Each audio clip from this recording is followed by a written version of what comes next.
ભગવદ્ ગીતાના અધ્યાય 4, 5 અને 6ના ઊંડાણમાં આપનું સ્વાગત છે.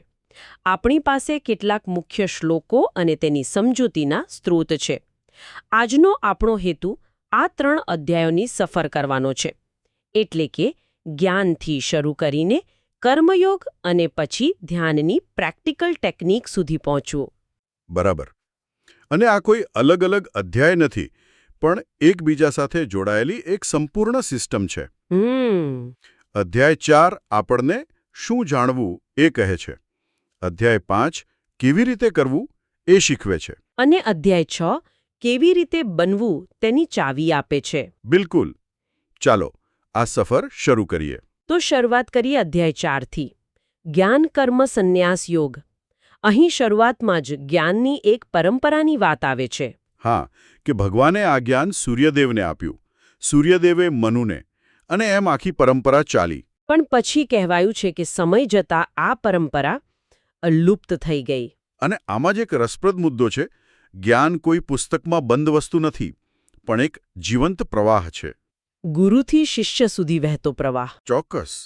અને જ્યારે એ પ્રવાહ તૂટી જાય ત્યારે જ્ઞાન નષ્ટ થઈ જાય છે. એટલે જ ભગવાન કહે છે કે હું એ જ સનાતન યોગ તને ફરીથી કહી રહ્યો છું.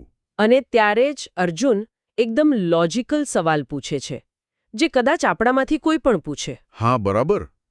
તે કહે છે કે તમારો જન્મ તો હમણાં થયો અને સૂર્યદેવ તો કેટલા પ્રાચીન છે, તો તમે તેમને જ્ઞાન કેવી રીતે આપ્યું? આ પ્રશ્ન જ આખા અધ્યાયનો પાયો નાખે છે. ભગવાન જવાબમાં પુનર્જન્મ અને પોતાના દિવ્ય સ્વરૂપનું રહસ્ય ખોલે છે. તે કહે છે, અર્જુન, મારા અને તારા ઘણા જન્મો થઈ ગયા છે. ફરક એટલો જ છે કે મને બધા યાદ છે અને તને નથી. બરાબર. આનો અર્થ એ છે કે તે સામાન્ય મનુષ્ય નથી, પણ પોતાની દિવ્ય શક્તિથી પ્રગટ થાય છે. અને આ જ સંદર્ભમાં ગીતાનો કદાચ સૌથી પ્રખ્યાત વિચાર આવે છે, ભગવાનના અવતારનો. હા, પેલો પ્રખ્યાત શ્લોક, યદા યદા હિ ધર્મસ્ય. બરાબર. સ્ત્રોતમાં પણ વિષ્ણુના 10 અવતારોની સુંદર છબી છે. ભગવાને વચન આપ્યું છે કે જ્યારે પણ ધર્મનું પતન થાય અને અધર્મ વધી જાય ત્યારે તેઓ ધર્મની પુનઃસ્થાપના માટે અવતાર લે છે. અને હેતુ પણ બહુ સ્પષ્ટ છે. સજ્જનોની રક્ષા કરવી, દુષ્ટોનો વિનાશ કરવો અને ધર્મને ફરીથી સ્થાપિત કરવો. અને આ કોઈ એક યુગની વાત નથી, સંભવામી યુગે યુગે, દરેક યુગમાં. હવે આ જ અધ્યાયમાં એક એવો વિષય આવે છે જે ખૂબ જ ચર્ચિત અને વિવાદાસ્પદ પણ રહ્યો છે, વર્ણ વ્યવસ્થા. હા, શ્લોક કહે છે, ચાતુર્વર્ણ્યમ મયા સૃષ્ટમ ગુણ કર્મ વિભાગશઃ. એટલે કે મેં ગુણ અને કર્મના આધારે 4 વર્ણ બનાવ્યા છે. અહીં ગુણ કર્મ વિભાગશઃ શબ્દ સૌથી મહત્વનો છે. ગીતા સ્પષ્ટ કહે છે કે આ વ્યવસ્થા જન્મ પર નહીં, પણ વ્યક્તિના સ્વભાવ અને એના કાર્યો પર આધારિત છે. બિલકુલ. સ્ત્રોતોમાં પણ એક ઉક્તિ છે કે જન્મના જાયતે શૂદ્રઃ સંસ્કારા દ્વિજ ઉચ્યતે. જન્મથી તો દરેક શૂદ્ર છે, સંસ્કારોથી દ્વિજ બને છે. એક મિનિટ, અહીં મને એક પ્રશ્ન થાય છે. ગીતા કહે છે કે વર્ણ વ્યવસ્થા ગુણ કર્મ પર આધારિત છે. આ સાંભળવામાં બહુ આદર્શ લાગે છે. પણ હજારો વર્ષોથી સમાજમાં તો એ જન્મ આધારિત જ રહી છે. તો શું આ સિદ્ધાંત ક્યારેય વ્યવહારમાં આવ્યો જ નથી? તમારો પ્રશ્ન ખૂબ જ મહત્વનો છે. ગીતા એક આદર્શ માળખું રજૂ કરે છે. સમય જતાં માનવ સમાજે પોતાની સુવિધા અને સત્તા માટે તેને વિકૃત કરી દીધો. એટલે આદર્શ અને વાસ્તવિકતા વચ્ચે તફાવત રહી ગયો. હા, ગીતાનો સંદેશ એ યાદ અપાવવાનો છે કે સાચું માપદંડ વ્યક્તિનું કર્મ છે, કૂળ નહીં. આ એક સામાજિક સુધારણાનો સંદેશ છે જે આજે પણ એટલો જ પ્રાસંગિક છે. બરાબર. હવે કર્મના ગહન વિષય પર આવીએ. ગીતા કહે છે કે કર્મની ગતિ જાણવી ખૂબ જ મુશ્કેલ છે. કર્મ, અકર્મ અને વિકર્મ, આ શું છે? સરળ ભાષામાં કહીએ તો કર્મ એટલે શાસ્ત્ર મુજબનું કાર્ય, વિકર્મ એટલે ખોટું કાર્ય, પણ સૌથી રસપ્રદ છે અકર્મ. અકર્મ એટલે કર્મ ન કરવું. ના, અકર્મ એટલે કર્મ કરવા છતાં તેના બંધનમાં ન બંધાવવું.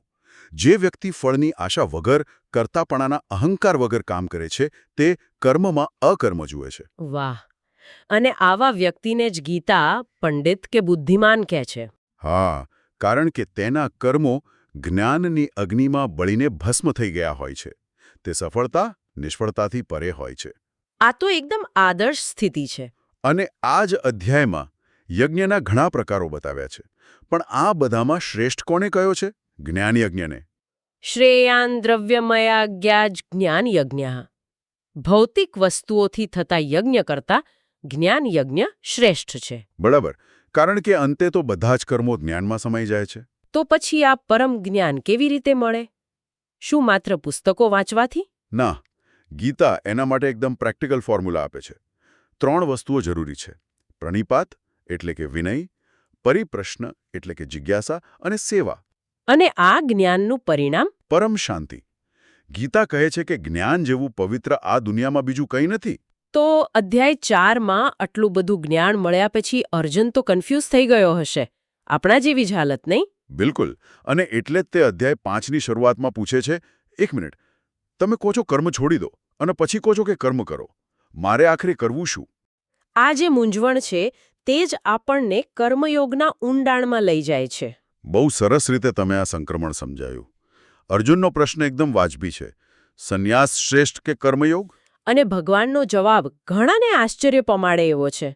હા, સામાન્ય રીતે આપણે માનીએ છીએ કે આધ્યાત્મિકતા એટલે બધું છોડી દેવું. બરાબર. સંન્યાસ એટલે ત્યાગ. પણ ગીતા અહીં એકદમ ઉલટો વિચાર રજૂ કરે છે. ભગવાન સ્પષ્ટ જવાબ આપે છે. તયોસ્તુ કર્મ સંન્યાસાત કર્મયોગો વિશિષ્યતે. એટલે કે તે બંનેમાં કર્મોના ત્યાગ કરતાં નિષ્કામ કર્મયોગ શ્રેષ્ઠ છે. હા, તે કહે છે કે કર્મયોગ વગર સંન્યાસ મેળવવો કઠિન છે, જ્યારે કર્મયોગી બહુ સરળતાથી પરમતત્વને પામી શકે છે. આ તો એકદમ રેવોલ્યુશનરી આઈડિયા કહેવાય, નહીં? મતલબ દુનિયામાં રહીને પોતાની ફરજો નિભાવીને પણ આધ્યાત્મિક બની શકાય છે. બિલકુલ. અને ભગવાન આગળ વધીને કહે છે કે જે લોકો જ્ઞાન અને કર્મને અલગ અલગ સમજે છે તે નાદાન છે. એકમ સાંખ્યમ ચ યોગમ ચ ય પશ્યતિ સ પશ્યતિ. જે આ બંનેને એક જ જુએ છે તે જ સાચું જુએ છે. ચોક્કસ. જે વ્યક્તિ રાગ દ્વેષથી મુક્ત છે તે દુનિયામાં કામ કરતો હોવા છતાં ખરેખર તો સંન્યાસી જ છે. અને આ કર્મયોગીનું માઇન્ડસેટ કેવું હોય છે? તે બધી જ ક્રિયાઓ કરે છે પણ મનમાં એવું માને છે કે હું કંઈ કરતો નથી. આ કેવી રીતે શક્ય છે? કારણ કે તે સમજે છે કે આ બધી ક્રિયાઓ તો ઇન્દ્રિયો કરી રહી છે. તે માત્ર એક સાક્ષી છે. અને આ સમજાવવા માટે ગીતા કમળના પાનનું ખૂબ જ સુંદર ઉદાહરણ આપે છે. હા, લિપ્યતે ન સ પાપેન પદ્મપત્રમિવાંભસા. જેમ કમળનું પાન પાણીમાં રહીને પણ ભીનું થતું નથી. આ દૃષ્ટાંત ખૂબ જ સુંદર છે. એનો મતલબ એ થયો કે સમસ્યા કર્મમાં નથી, પણ કર્મ સાથેની આપણી આસક્તિમાં છે. ખરું ને? તમે એકદમ સાચો સાર પકડ્યો. જે વ્યક્તિ મને શું મળશે એ વિચાર છોડીને પોતાના કર્મો ભગવાનને અર્પણ કરી દે છે, તેને પાપ પુણ્ય ચોંટતા જ નથી. અને આ જ સમજણ જ્યારે ઊંડી ઉતરે ત્યારે વ્યક્તિ સમદર્શી બને છે. પેલો શ્લોક મને હંમેશા વિચારવા પર મજબૂર કરે છે. કયો? વિદ્યા વિનય સંપન્ને. હા, વિદ્યા વિનય સંપન્ને બ્રાહ્મણે ગવી હસ્તિની શુની ચૈવ શ્વપાકે ચ પંડિતા સમદર્શિન. આ ગીતાના સૌથી ક્રાંતિકારી વિચારોમાંથી એક છે. તેનો અર્થ છે કે જે સાચો જ્ઞાની છે તે વિદ્વાન બ્રાહ્મણ હોય કે ગાય, હાથી, કૂતરો કે ચાંડાળ. હા, તે બધામાં એક જ પરમાત્માને જુએ છે. હા, તેના માટે કોઈ ઊંચું નથી, કોઈ નીચું નથી. જેનું મન આ સમાનતામાં સ્થિર થઈ ગયું તેણે આ જન્મમાં જ સંસારને જીતી લીધો છે. વાહ! તો અધ્યાય 4માં જ્ઞાન મળ્યું, અધ્યાય 5માં તે જ્ઞાનને કર્મમાં ઉતારવાની દૃષ્ટિ મળી. હવે સવાલ એ થાય કે આટલી ઊંચી માનસિક સ્થિતિ માટે મનને ટ્રેનિંગ કેવી રીતે આપવી? બરાબર. અને આ જ આપણને અધ્યાય 6 તરફ લઈ જાય છે. અધ્યાય 6 એક પ્રેક્ટિકલ ટ્રેનિંગ મેન્યુઅલ છે. આત્મસંયમ યોગ અથવા ધ્યાન યોગ. એમાં સાચા યોગી અને સંન્યાસીની વ્યાખ્યા ફરીથી સ્પષ્ટ કરવામાં આવી છે ને? હા, જે કર્મફળની અપેક્ષા વગર પોતાનું કર્તવ્ય કર્મ કરે છે તે જ સંન્યાસી અને તે જ યોગી છે. અને આ અધ્યાયમાં શ્લોક 6.5 આવે છે, જે મારા મતે આખી ગીતાના સૌથી શક્તિશાળી શ્લોકોમાંથી એક છે. ઉદ્ધરેદાત્મનાત્માનમ આત્માનમવસાદયેત. આત્મૈવ્યાત્મનો બંધુરાત્મૈવ્રિપુરાત્મન. તમે સાચા છો. આ શ્લોક વ્યક્તિગત જવાબદારી અને સશક્તિકરણનો પરમ સંદેશ છે. એનો અર્થ શું છે? તારો ઉદ્ધાર તારે જાતે જ કરવાનો છે. પોતાની જાતને નીચે ન પાડ. કારણ કે તું જ તારો મિત્ર છે અને તું જ તારો શત્રુ છે. આ તો ખરેખર ખૂબ જ એમ્પાવરિંગ છે. બધી જવાબદારી અને શક્તિ આપણી અંદર જ છે. બરાબર. જેણે પોતાના મનને જીતી લીધું તે પોતાનો મિત્ર છે અને જેનું મન કાબૂમાં નથી તે પોતાના જ શત્રુ જેવું વર્તન કરે છે. અને આ મનને જીતવા માટે જ ધ્યાનની પ્રક્રિયા બતાવી છે. આસન કેવું હોવું જોઈએ, કેવી રીતે બેસવું. હા, શુદ્ધ જગ્યાએ સ્થિર આસન પર શરીર, ગરદન અને માથું સીધા રાખીને. પણ શું યોગ એટલે માત્ર આંખો બંધ કરીને બેસી રહેવું? જીવનશૈલીનું કોઈ મહત્વ નથી? બહુ સારો પ્રશ્ન. ગીતા સ્પષ્ટપણે કહે છે કે યોગ એ સંતુલનનો માર્ગ છે. જે બહુ ખાય છે કે જે બિલકુલ નથી ખાતો, જે બહુ ઊંઘે છે કે જે જાગ્યા જ કરે છે, તેને યોગ સિદ્ધ થતો નથી. હા, શ્લોક 6.17માં સ્પષ્ટ કહ્યું છે, યુક્તાહાર વિહારસ્ય યુક્ત ચેષ્ટસ્ય કર્મસુ યુક્ત સ્વપ્નાવબોધસ્ય યોગો ભવતિ દુઃખાહા. એટલે કે જેનો આહાર, વિહાર, કામકાજ, ઊંઘવું, જાગવું બધું સંતુલિત છે, તેના માટે જ યોગ દુઃખનો નાશ કરનાર બને છે. ચોક્કસ. અને જ્યારે યોગીનું ચિત્ત સ્થિર થાય ત્યારે તેની ઉપમા એક દીવા સાથે આપવામાં આવી છે. યથા દીપો નિવાતસ્થો નેંગતે સોપમા સ્મૃતા. જેમ પવન વગરની જગ્યાએ દીવાની જ્યોત ડગમગતી નથી, તેવી જ રીતે યોગીનું ચિત્ત પરમાત્માના ધ્યાનમાં અચળ બની જાય છે. આ સાંભળવામાં ખૂબ જ સુંદર લાગે છે. પણ અર્જુન ફરી એકવાર આપણા બધાની વતી એકદમ પ્રામાણિક અને પ્રેક્ટિકલ પ્રશ્ન પૂછે છે. તે કહે છે, હે કૃષ્ણ, આ મન તો ભયંકર ચંચળ અને બળવાન છે. એને કાબૂમાં રાખવું તો હવાને મુઠ્ઠીમાં બાંધવા જેવું અશક્ય કામ છે. અને મને ભગવાનનો જવાબ ખૂબ ગમે છે. તે અર્જુનની વાત સાથે સંમત થાય છે. તે કહે છે, અસંશયમ મહાબાહો, નિશંકપણે મન ચંચળ છે અને તેને વશમાં કરવું કઠિન છે. તો પછી ઉપાય શું? ભગવાન અહીં બે જબરદસ્ત સાધનો આપે છે. અભ્યાસેન તુ કૌંતેય વૈરાગ્યેણ ચ ગૃહ્યતે. અભ્યાસ અને વૈરાગ્ય. એટલે કે પ્રેક્ટિસ અને ડિટેચમેન્ટ. બરાબર. સતત પ્રયત્ન અને પરિણામ પ્રત્યે અનાસક્તિ. આ જ ચાવી છે. બહુ સરસ. પણ હવે અંતિમ અને સૌથી મહત્વનો પ્રશ્ન. અર્જુન પૂછે છે કે માની લો કોઈ વ્યક્તિ શ્રદ્ધાથી આ માર્ગ પર ચાલે, પણ સફળતા મળે એ પહેલાં જ તેનું મૃત્યુ થઈ જાય, તો તેનું શું થાય?